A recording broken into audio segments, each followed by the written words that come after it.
Good day guys, welcome back to the channel. So if you are yet to subscribe and that, make sure you do well to click on that subscribe button, like, share and so let's see what we're expecting next on gold.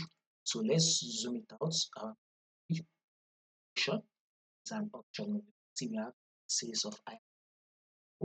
So if you are literally on an option move, that's so we would want to go to the light some key levels here as you can see. This for quick analysis. This is our I, and we can take a look at it to be markets literally ranged some time within this level. When we add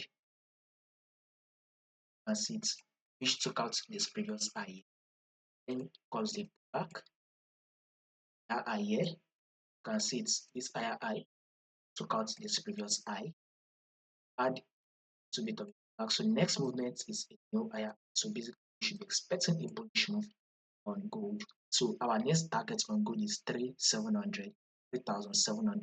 Once it passes that level, it's 3,700. Give you guys an next one you should be expecting. So do not forget to subscribe to stay updated.